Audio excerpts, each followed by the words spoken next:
श्रीमन्महागणाधिपतये नमः। लक्ष्मीनारायणाभ्यां नमः। उमामहेश्वराभ्यां नमः। वाणीहिरण्यगर्भाभ्यां नमः। शचीपुरन्दराभ्यां नमः। मातापितृचरणकमलेभ्यो नमः। इष्टदेवताभ्यो नमः। कुलदेवताभ्यो नमः। ग्रामदेवताभ्यो नमः। स्थानदेवताभ्यो नमः। वास्तुदेवताभ्यो नमः। सर्वेभ्यो देवेभ्यो नमः। सर्वेभ्यो ब्राह्मणेभ्यो नमः। श्रीगुरुचरणकमलेभ्यो नमः।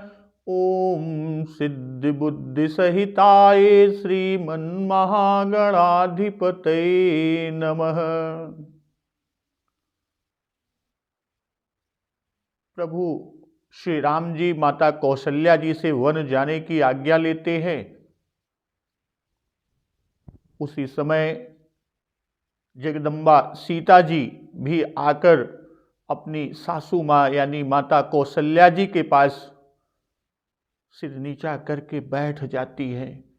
तो माता कौशल्या जी प्रभु श्री राम जी से कह रही हैं कि सोईसी चलन चहति बन साथा, आयसु काह होई रघुनाथा। चंद किरण रस रसिक चकोरी, रवि रुख नयन सकई किमि जोरी।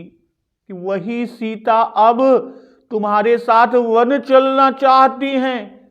हे रघुनाथ, उसे क्या आज्ञा होती है? चंद्रमा की किरणों का अमृत रूपी रस चाहने वाली चकोरी सूर्य की ओर आंख किस तरह मिला सकती है? करके हरि निशिचर चरही, दुष्ट जंतु बन भूरि। विख वाटिका की सोह सुत, सुभग सजीवनि मूरी। हाथी, सिंह, राक्षस, अनेक दुष्ट जीव जंतु वन में विराजते हैं, वन में विचरते रहते हैं। तो हे पुत्र, क्या विष की वाटिका में सुंदर संजीवनी बूटी शोभा पा सकती है? भाई, वन के लिए तो ब्रह्मा जी ने विषय सुख को न जानने वाली कोल और भीलों की लड़कियों को रचा ही है, जिनका पत्थर के कीड़े जैसा कठोर स्वभाव है। उन्हें वन में कभी क्लेश नहीं होता। अय्या, तपस्वियों की स्त्रियां वन में रहने के योग्य हैं, जिन्होंने तपस्या के लिए सब भोग को त्याग दिए हैं। जिन तप हेतु तजा सब भोगु। और हे पुत्र, सिय बन बसी ही तात के ही भांति, चित्र लिखित कपि देखी डेराती। जो तस्वीर के बंदर को देखकर डर जाती है, तो वो सीता वन में किस तरह रह सकेंगी? माता कौशल्या जी प्रभु श्री राम जी से कह रही हैं। इतना ही नहीं कि देव सरोवर के कमल वन में विचरण करने वाली हंसिनी क्या तलैयों के रहने के योग्य है? तलैयों में रह सकती है? उसके योग्य है? ऐसा विचार कर अब जैसी तुम्हारी आज्ञा हो, कि यस विचारी जस आयसु होई। ऐसा विचार कर, जैसी तुम्हारी आज्ञा हो। मैं सिख देऊं जान की ही सोई। मैं जानकी को वैसी ही शिक्षा दूं। और ये भी माता जी कहती हैं, कौशल्या जी, कि जवसीय भवन रही कह अम्बा, मोहि कह होई बहुत अवलंबा। माता कहती हैं, यदि सीता घर में रहे तो मुझको बहुत बड़ा सहारा हो जाएगा। अब माता जी की बात सुन रघुबीर मातु प्रिय बानी, शील स्नेह सुधा जनुसानी। माता कौशल्या जी की प्रिय वाणी सुनकर प्रभु श्री रामचंद्र जी, जो मानो शील और स्नेह रूपी अमृत से सनी हुई वाणी, कही प्रिय बचन विवेकमय, कीन्ह मातु परितोष, लगे प्रबोधन जानकी, प्रगति विपिन गुण दोष। और विवेकमय प्रिय वचन कहकर माता जी को संतुष्ट किए। कौन? प्रभु श्री रामचंद्र जी। और फिर वन के गुण और दोष प्रकट करके जनक नंदिनी जानकी जी को समझाने लगे। आज का प्रसंग यहीं से कि मातु समीप कहत सकुचाही, बोले समऊ समुझि मन माही। राजकुमारी सिखावन सुनहु, आन भांति जिय जनि कछु गुनहु। आपन मोर नीक जब चहूँ, बचनु हमार मानि गृह रहू। आयसु मोर सासु सेवकाई, सब विधि भामिनी भवन भलाई। एते अधिक धर्म नहीं दूजा, सादर सासु ससुर पद पूजा। जब जब मातु करी सुधि मोरी, होई ही प्रेम विकल मति भोरी। तब तब तुम कही कथा पुरानी, सुंदरी समुझायहु मृदुबानी। कहूँ सुभाय सपथ सत मोही, सुमुखी मातु हित राखहु तोही। गुरु श्रुति सम्मत धर्म फलु, पाई अबिनहि कलेश। हठ बस सब संकट सहे, गालव नहुस नरेश। अब प्रभु श्री रामचंद्र जी विवेकमय और प्रिय वचन कहकर माता को तो संतुष्ट कर दिए। अब वन के गुण और दोष प्रकट करके जनक नंदिनी मां जानकी जी को समझाने लगते हैं।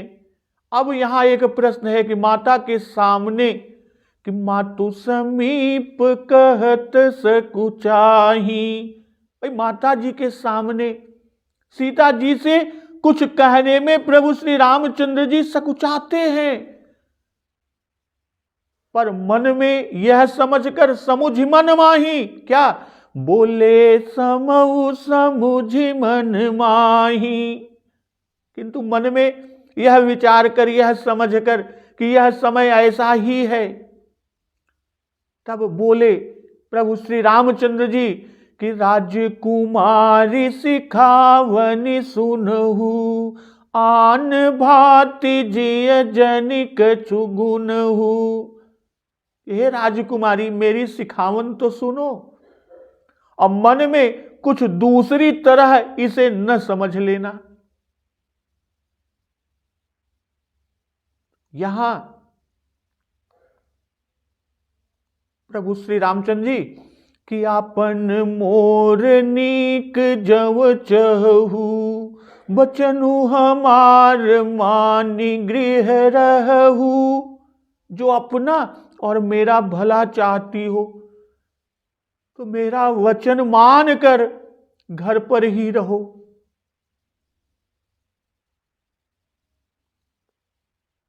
श्री राम जी मर्यादा पुरुषोत्तम है।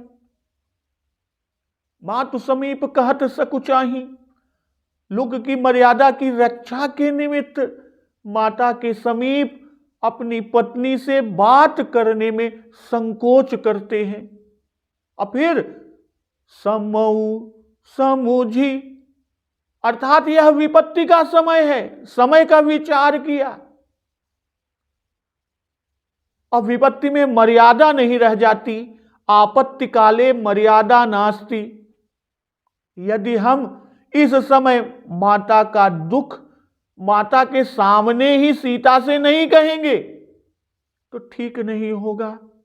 इसलिए कहते हैं कि राजकुमारी सिखावन सुनहु, आन भांति जिय जनि कछु गुनहु।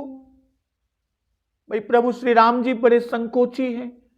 12 वर्ष ब्याह को हुए हैं, मतलब 12 वर्ष ब्याह को हो गया, पर आज तक अपनी माता के सामने जानकी जी से कभी न बोले।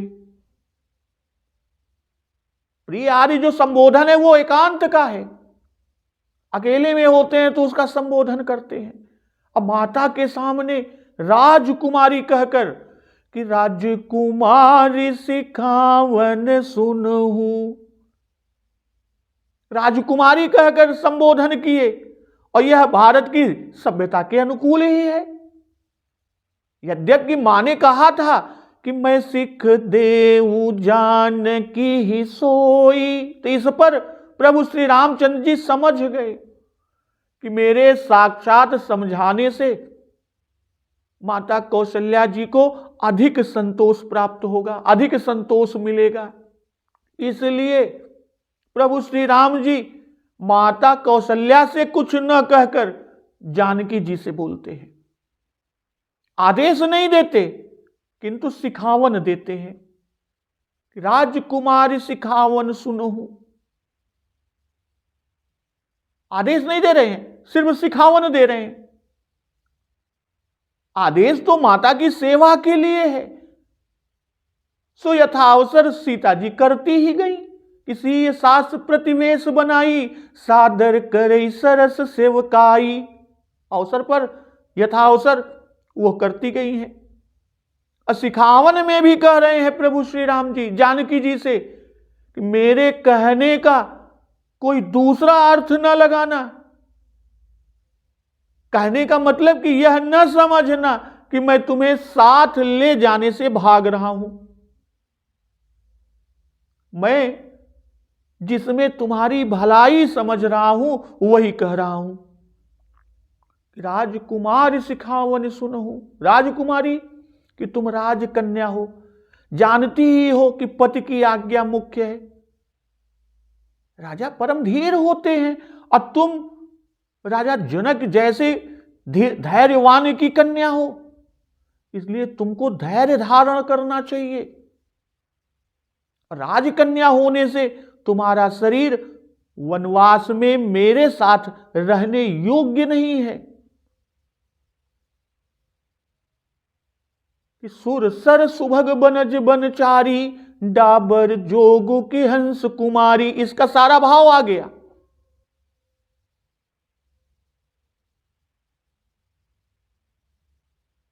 तुम महल में रहने वाली हो, सुकुमारी हो, वन के योग्य नहीं हो। और फिर कहते भी हैं कि आन भांति जिय जनिक चुगुनहु, जो मैं कहूं उसे सुनकर हृदय में धारण करना। प्राण छोड़ने का जो विचार हृदय में करती हो सो न करो। प्रभु जी जान गए, वो तो सर्वज्ञ हैं। जो मां जगदंबा सीता जी ने सोचा कि चलन चहत बन जीवन नाथू, के ही सुकृति सन होई साथू। फिर सोचती हैं कि कीतनु प्राण कि केवल प्राणा। हृदय में कुछ दूसरी प्रकार से न समझना, कुछ और न समझ लेना, यानी मेरी बातों का उल्टा अर्थ न लगा लेना।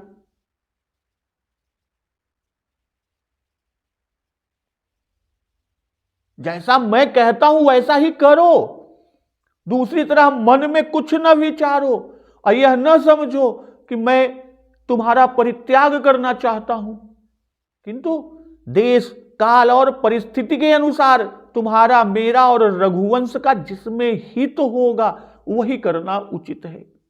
प्रभु श्री राम जी माता सीता जी को समझा रहे हैं।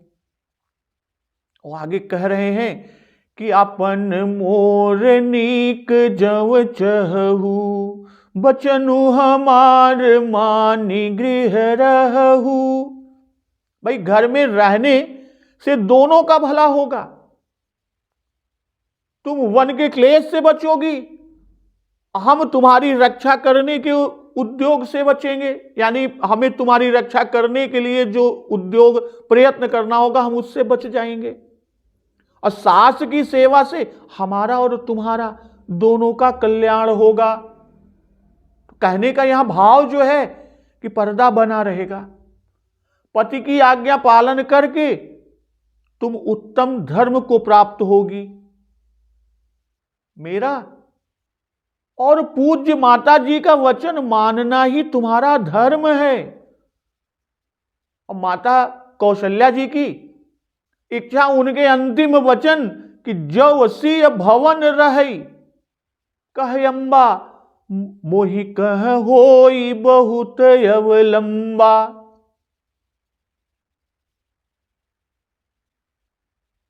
इसी से प्रकट हुई कि मैं अपने और तुम्हारे दोनों की भलाई की बात कहूंगा। प्रभु श्री राम जी माता सीता जी से कह रहे हैं, इसलिए उसे मानकर घर पर रह जाओ। अर्थात कहने का कि वन जाने के लिए हठ करोगी तो मैं साथ ले चलूंगा, इसमें कोई संदेह नहीं, पर हम दोनों की भलाई तुम्हारे घर रहने में है। मैं वन जाता हूं इसलिए माता पिता की पूजा से वंचित रहूंगा। भाई मैं माता और पिता की पूजा कर नहीं पाऊंगा। अब तुम घर पर रहकर उनकी पूजा करती रहोगी तो मानो मैं ही पूजा कर रहा हूं। और माता कहती ही है कि जव सिय भवन रही कह अम्बा, मोहि कह होई बहुत अवलंबा। और तुम्हारे चले जाने से मां अपने को बेसहारा समझेगी, निरालंब समझेगी, कोई आलम्ब ही नहीं है। और यह हम लोगों के कल्याण की बात नहीं होगी। इसलिए मेरा और तुम्हारा हित तुम्हारे घर में रह जाने में ही है। भाई सभी रामायणों में प्रायः वन के कष्टों के विचार से घर पर रहने का उपदेश किया, पर अंत में दृढ़ निश्चय देखकर साथ लिया। और सती शिरोमणि इस उपदेश को मानेंगी ही क्यों?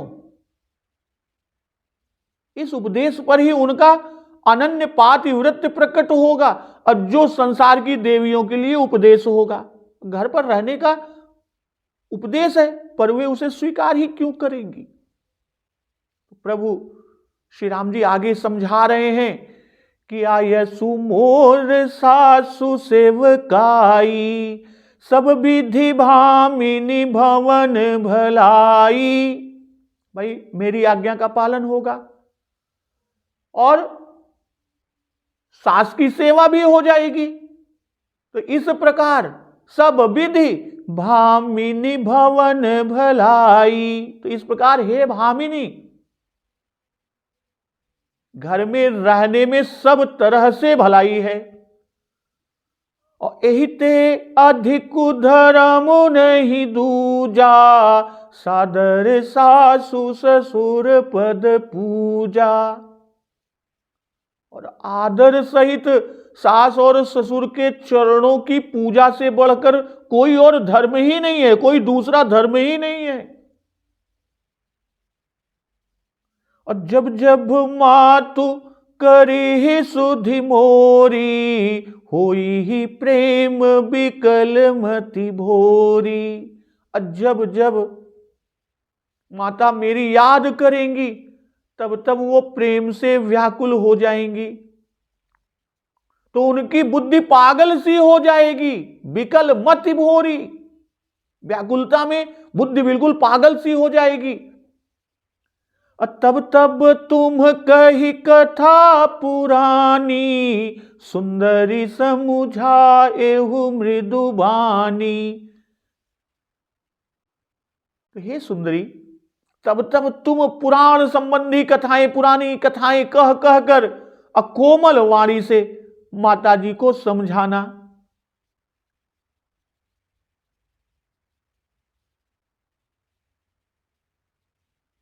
तो यहां अर्थ, धर्म, काम और मोक्ष चारों की प्राप्ति घर में रहने पर दिखा रहे हैं, यानी घर पर रहने में ही वो दिखा रहे हैं प्रभु श्री राम जी। भाई अपना भला चाहना अर्थ है, मेरा यानी पति का भला चाहना धर्म है, मेरी आज्ञा का पालन करना काम है, और माता की सेवा करना मोक्ष है। तो इस तरह प्रभु श्री राम जी माता सीता जी से कह रहे हैं कि तुम्हें चारों पदार्थ घर बैठे ही प्राप्त हो जाएंगे। वाल्मीकि जी लिखते हैं कि जब श्री रामचंद्र जी ने सीता जी को वन में चलने की अनुमति नहीं दी, तब माता सीता बड़ी चिंतित और क्रोधित हुई। चिंतयतीम तदा ताम तु निवर्तयुत्यमात्मवान, क्रोधाविष्टाम तु वैदेहीम काकुस्थो बहुशांत्यवयत। कहने का भाव कि इस प्रकार चिंतित और क्रोध में पड़ी हुई सीता जी को अपना निश्चय बदलने के लिए श्री राम जी ने बहुत समझाया, और क्रोध में आकर श्री सीता जी ने कहा कि बचपन में जिसके साथ आपका ब्याह हुआ उसे आप नट की तरह दूसरे को देना चाहते हैं। आप मुझे भरत के अनुकूल चलने का उपदेश देते हैं, जिनके लिए आपका अभिषेक रोक दिया। मैं कदापि उनकी अनुकूलवर्ती नहीं बनने की, मैं सर्वत्र साथ रहूंगी, नहीं तो प्राण दे दूंगी। किंतु यहां बाबा गोस्वामी तुलसीदास जी ने इस बात को ग्रंथ में उल्लिखित नहीं किया, पर भामिनी संबोधन देकर कि सब विधि भामिनी भवन भलाई, तो भामिनी संबोधित करके बाबा गोस्वामी तुलसीदास जी ने उस बात को भी दिखा दिया। भामिनी का मतलब क्रोधशील। भाई मानस की सीता और वाल्मीकि जी की सीता, तो मानस की सीता में कहीं पर भी किसी पर भी किंचित भी क्रोध माता सीता जी ने नहीं किया। इतना ही नहीं, माता सीता जी ने सती धर्म का जरा सा भी उल्लंघन कहीं नहीं किया।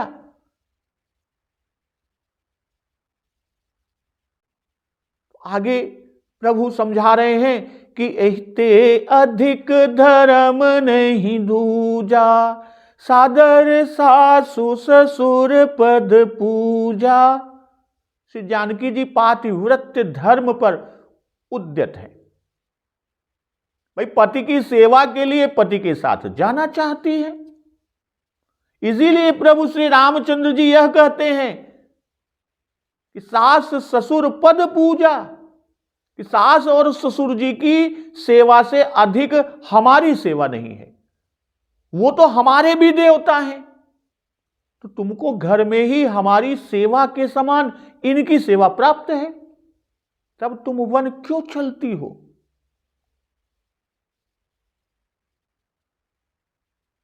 एहिते अधिक धर्म नहीं दूजा, तो अधिक क्योंकि मैं तुम्हारा पूज्य देवता और माता पिता मेरे भी पूज्य देवता, इसलिए उनका पूजन मुझसे अधिक है। वे तो देव के भी देव हैं।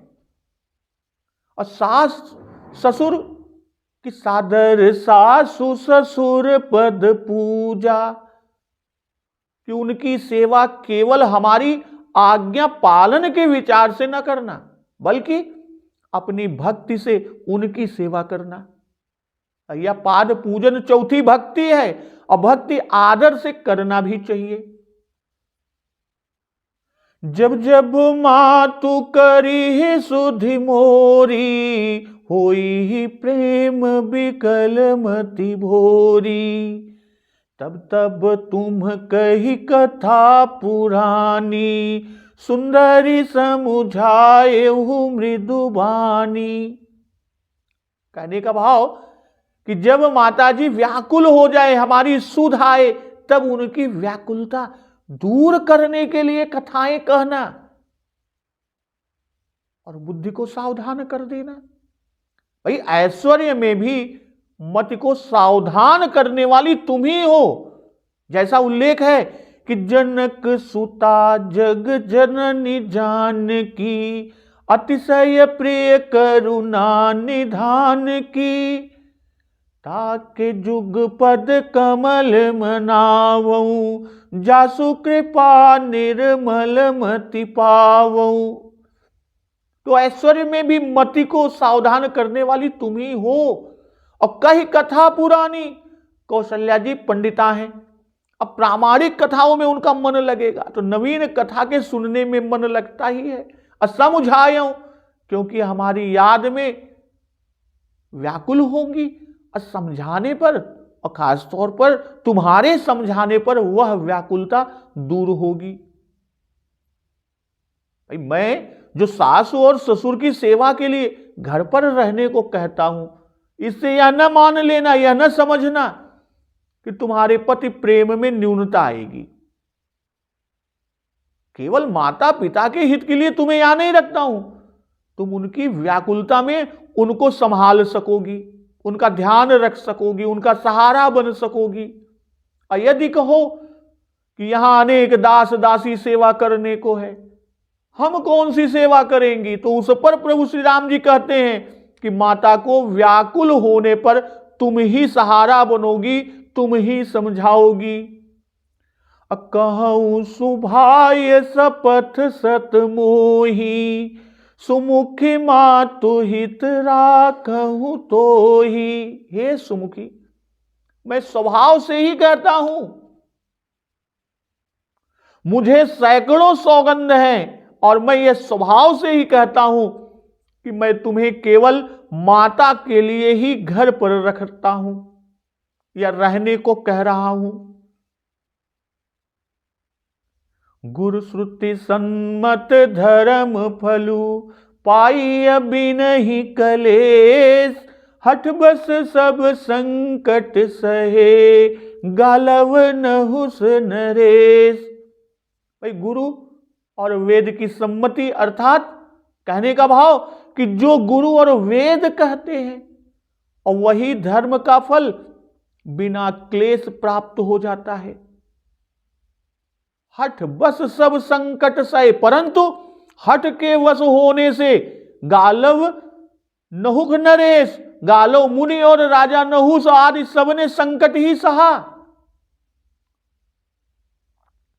प्रभु श्री राम जी माता सीता जी से कह रहे हैं कि कहूं सुभाय सपथ सत मोही, सुमुखी मातु हित राखहूं तो ही। कि सपथ सत मोही, प्रभु श्री रामचंद्र जी ने विचार किया कि कहीं सीता जी के मन में यह ना आवे कि माता के समझाने के लिए अरुंधति यानी वशिष्ठ जी की पत्नी आदि मुनियों की बहुत सी स्त्रियां हैं, और यहां माता के समझाने के लिए मुझे रखते हैं, उन्हीं का सहारा बनने के लिए, ढांढस बनाने के लिए।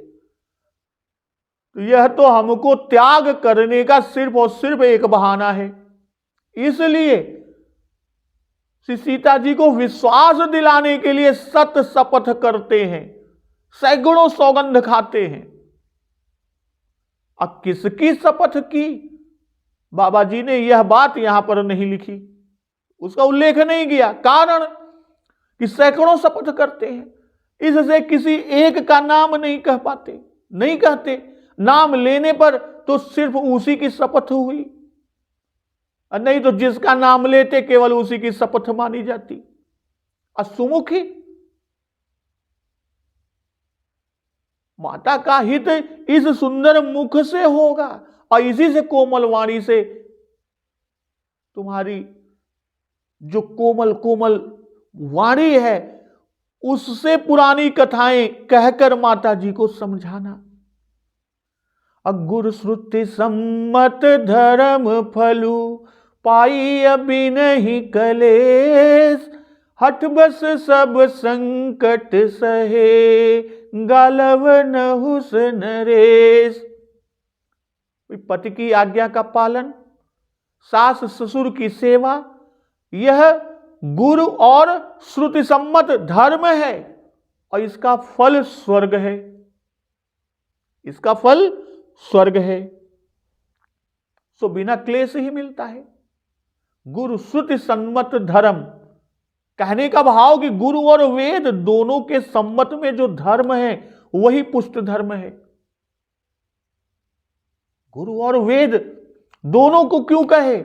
भाई वेद वाक्य को समझाने वाला भी तो कोई चाहिए, अब गुरु उसके ज्ञाता और समझाने वाले हैं। इसलिए यहां पर बाबा गोस्वामी जी ने दोनों कहा कि गुरु श्रुति सन्मत धर्म फलु, अब पाई अभी नहीं कलेश।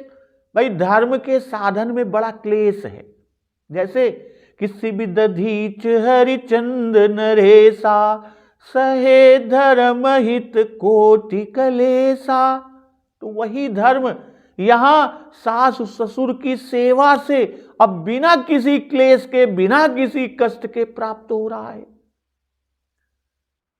और गालव और नहुस नरेश, जिन्होंने हठवश संकट को सहा, तो गालव मुनि ने श्री विश्वामित्र जी से बड़ा हठ किया कि गुरुजी मुझसे गुरु दक्षिणा लीजिए। विश्वामित्र जी ने मना किया, हठ ना करो, जाओ, गुरु दक्षिणा की आवश्यकता नहीं। पर गालव न माने। तब विश्वामित्र जी ने 800 श्याम कर्ण घोड़े मांग लिए। अब गुरु दक्षिणा के लिए गालव मुनि देश देश के राजाओं के यहां मारे मारे फिर रहे हैं, बड़े संकट में पड़ गए। गालव ने इसी शरीर में संकट सहा। अब बृहस्पति का कहना ना मानने से विप्र साप से अजगर होकर नहुस को दूसरे शरीर में संकट सहना पड़ा। तो वैसे ही यहां हठ करने से श्री जानकी जी को इस तन में यह क्लेश हुए। भाई पंथ में क्लेश हुआ कि शूर्पणखा से भयभीत हुई, दूसरा तन यानी छाया रूप धारण किया, तब रावण ने हरण किया, वर्ष भर बड़े संकट में बीता। इस तन में दोनों, अब यहां पहले तो इसी तन, फिर छाया रूप जो तन हुआ उसमें भी, तो इस तरह दोनों तन से संकट भोगना पड़ा। और यही दिखलाने के लिए गालव मुनि और नहुस दो के इतिहास को बता रहे हैं। तो अब यहां गालव और नहुस का संक्षिप्त हम लोग जान लेते हैं। गालव मुनि जो विश्वामित्र जी से हठ करके कि गुरु दक्षिणा लीजिए, भाई गुरु दक्षिणा देना धर्म है, पर वह गुरु दक्षिणा गुरु सम्मत न था, गुरु से हठ किया, इससे संकट पड़ा। कैसा? नारद जी ने दुर्योधन को समझाते हुए कि सुहृद की बात हठ छोड़कर सुनना चाहिए, हठ करना ठीक नहीं है। महर्षि गालव ने हठ के कारण नीचा देखा। गालव मुनि का इतिहास जो कहा कि एक समय धर्म भगवान वशिष्ठ का रूप धारण कर विश्वामित्र जी की परीक्षा के लिए गए और उनसे भोजन मांगा। जब तक विश्वामित्र जी भोजन तैयार करके लावें, तब तक धर्म भगवान जो वशिष्ठ का रूप धारण किए थे, अन्य मुनियों का दिया हुआ अन्न खाकर तृप्त हो गए। और विश्वामित्र जी के भोजन लाने पर बोले कि मैं भोजन कर चुका, तुम खड़े रहो। तो विश्वामित्र जी वहीं सिर पर गर्म भोजन लिए खड़े रहे। और इस अवस्था में उनके शिष्य गालव मुनि गुरु के गौरव और मान तथा प्रिय के लिए उनकी सेवा करते रहे। 100 वर्ष बीत गए और 100 वर्ष बीतने पर धर्म भगवान फिर उसी रूप में, वशिष्ठ रूप में आए और भोजन कर लिया। अब विश्वामित्र को ब्रह्मर्षि कहकर चल दिए और शिष्य गालों की सेवा से संतुष्ट होकर गुरु विश्वामित्र जी ने आज्ञा दी, अब तुम जहां चाहो जाओ। गालो मुनि ने कहा, मैं गुरु दक्षिणा देना चाहता हूं, जो आज्ञा हो वह दो और इस ऋण से छुटकारा पाऊं।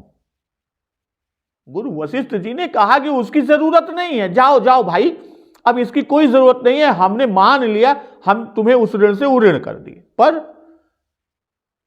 गालो मुनि न माने, बड़ा हठ किए। तब गुरुजी ने कहा कि एकतः श्याम कर्णा नाम हया नाम चंद्रवर्चसाम अष्टौ शतानि में देही गच्छ गालो मां चिरम। अर्थात कहने का अर्थ क्या है कि अच्छा हट करते हो, जो दक्षिणा की हट है तो शीघ्र तुम एक रंग और रूप के चंद्रमा के समान उज्जवल 800 श्याम कर्ण घोड़े लाकर दो। गालो मुनि बड़े चिंतित हो गए, उनका शरीर सूख गया, वे प्राण देने यानी आत्महत्या के लिए तैयार हो गए। अंत में गालो मुनि ने भगवान विष्णु जी का आश्रय लिया और तब गरुड़ ने आकर सहायता किया। बहुत घूमे पर घोड़े न मिले। तब गरुड़ गालो मुनि को राजा ययाति के पास ले गए और उनसे सारा वृत्तांत कहकर भिक्षा में घोड़े मांगे।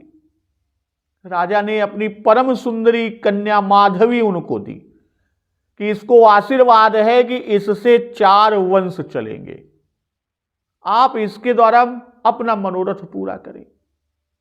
सोच विचार कर वे इक्ष्वाकु वंशीय राजा हर्यश्व के पास गए, जो पुत्र के लिए तप कर रहे थे, और कहा कि आप इसे ग्रहण करें, इसका शुल्क 800 श्याम कर्ण घोड़े हैं। तो राजा हर्यश्व ने कहा कि मेरे पास 200 घोड़े हैं, इन्हें लीजिए और मुझे इनसे एक पुत्र उत्पन्न कर लेने दीजिए। मुनि ने स्वीकार कर लिया। इसके बाद मुनि ने काशी के राजा दिवोदास, भोजनगर के राजा उसीनर से इसी प्रकार 200 स्वर्ण श्याम कर्ण घोड़े प्राप्त किए। अब 200 घोड़े रहे। तब गरुड़ ने मुनि से कहा, गालो मुनि से, और घोड़े कहीं भी अब पृथ्वी में नहीं है, तुम उनके बदले में इस कन्या को ही विश्वामित्र को दे दो। और उन्होंने आकर ऐसा ही किया। गालो मुनि को इस हठ के कारण बहुत बड़ा संकट उठाना पड़ा। और उधर राजा नहुस की कहानी, उनका प्रसंग, राजा नहुस महातेजस्वी, यशस्वी, धर्मिष्ठ और दानी। इंद्र जब वृत्रासुर का वध करने से, ब्रह्म हत्या से पीड़ित हो जन में छिप रहे, चारों ओर अराजकता छा गई, तब देवताओं ने राजा नहुस को इंद्र बनाया और उनको शक्ति दी कि जिससे इनके तेज के आगे किसी का तेज न रहे। तो नहुस ने एक दिन इंद्राणी को देखा, सची, तो उसका चित्त दूषित हो गया और नहुस ने आज्ञा दी कि वे तुरंत उसकी स्त्री बने। इंद्राणी भागकर बृहस्पति की शरण में गई। इस पर नहुस के क्रोध का ठिकाना न रह गया। देवताओं और ऋषियों ने नहुस को बहुत समझाया, पर कामांध नहुस ने उनके समझाने पर कुछ ध्यान ही नहीं दिया। तब देवता, गंधर्व, ऋषि सब ने जाकर देव गुरु से परामर्श किया। तो देव गुरु जी ने कहा कि इंद्राणी नहुस के पास जाकर कुछ समय मांगे, मोहलत मांगे। और ऐसा ही किया। नहुस प्रसन्न हुआ और समय दे दिया, मियाद मोहलत बना दी कि इंद्र का पता लगा ले। तो इंद्राणी ने इंद्र का पता लगाकर उनके पास जाकर सारा वृत्तांत सुना दिया और पातिव्रत्य की रक्षा की याचना की। तो इंद्र ने उपाय बताया कि तुम एकांत में नहुस से मिलकर कहो कि तुम मुझसे मिलने के लिए ऋषिश्वरों की दिव्य सवारी पर चढ़कर आओ, तो मैं प्रसन्नता पूर्वक तुम्हारे अधीन हो जाऊंगी। सची ने ऐसा किया। राजा से जाकर कहा, मेरी इच्छा है कि सब ऋषि मिलकर अपने कंधे पर आपकी सवारी ले चले। इस प्रकार नई सवारी पर चलना आपके योग्य होगा।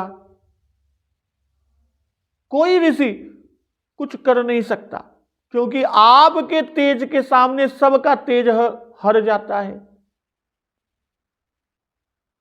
नहुस ने इसे स्वीकार कर लिया, अंगीकार किया। इधर बृहस्पति जी ने भी उसके पथ भ्रष्ट होने के लिए और इंद्र के खोजने के लिए यज्ञ का आरंभ किया। नहुस देवर्षि और महर्षियों से पालकी उठवाकर इंद्राणी के पास चला और थक जाने पर ऋषियों ने राजा से कहा कि आप अधर्म पर उतारू हैं। पूर्व के महर्षिगण और ब्रह्मा जो कहा आए हैं उसे आप नहीं मानते।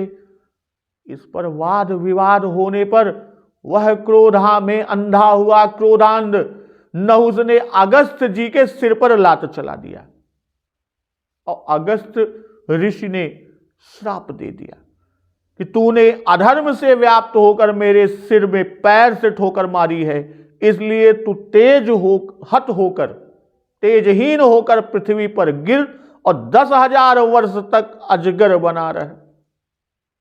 तो इस तरह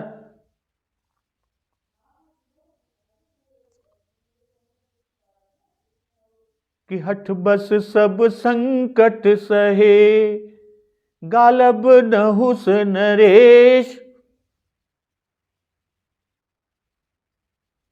कि गुरु और वेद के द्वारा सम्मत धर्म यानी उसके सम्मत आचरण का फल बिना किसी क्लेश के मिल रहा है कि सास ससुर की सेवा करके, और हठ करने पर कष्ट ही मिलेगा। जैसे हठ के वश होकर गालव मुनि और राजा नहुस आदि ने संकट ही संकट सहे। अब इसके आगे प्रभु श्री रामचंद्र जी माता जानकी जी को और क्या बताएंगे, क्या शिक्षा देंगे, क्या सिखावन देंगे, उस प्रसंग का श्रवण अमृत रसपान हम लोग अगले दिवस की कथा में करेंगे।